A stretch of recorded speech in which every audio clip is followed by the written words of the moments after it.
Good morning, this is All India Radio Kohima. The morning news read by Nabin Pradhan.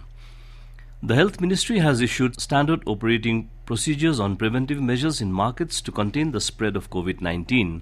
Marketplaces in containment zones shall remain closed. Only those outside the containment zones will be allowed to open up. Persons above 65 years of age, persons with comorbidities, pregnant women, and children below the age of 10 years are advised to stay at home except for essential and health purposes.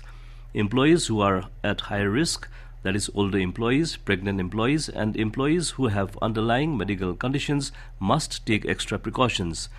The market associations will be advised that such persons should not be exposed to any frontline work requiring direct contact with the public.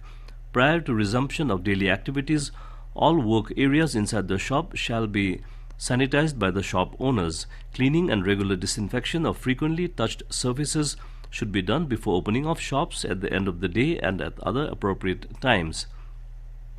Entrance to the shops must have mandatory hand hygiene arrangement. Shop owners need to ensure physical distancing of a minimum of 6 feet inside and outside the shops, and utilities and specific markings on the floor may be made. They must also ensure queue management inside and outside the shops and utilities.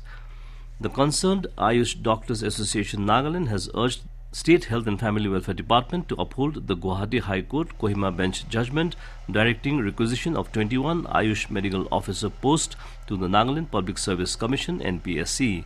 In a release, the association said that a copy of the court judgment and letter had also been sent to Chief Secretary, Commissioner and Secretary and Principal Director of Health and Family Welfare Department.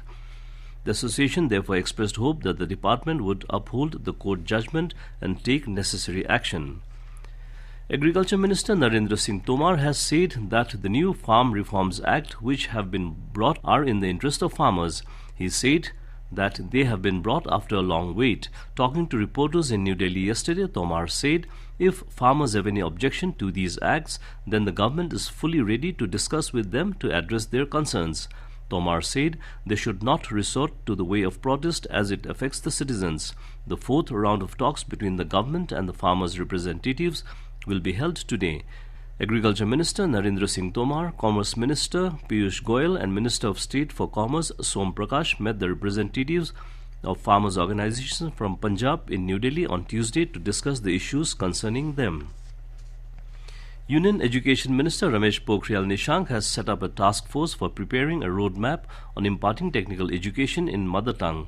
The task force, set up under the chairmanship of Secretary Higher Education, will take into consideration the suggestions made by various stakeholders and will submit a report in a month. The decision was taken by the minister at a high-level meeting held yesterday on imparting technical education in the mother tongue. In cricket, India defeated Australia by 13 runs in the third and final one-day international ODI at the Manuka Oval in Canberra yesterday.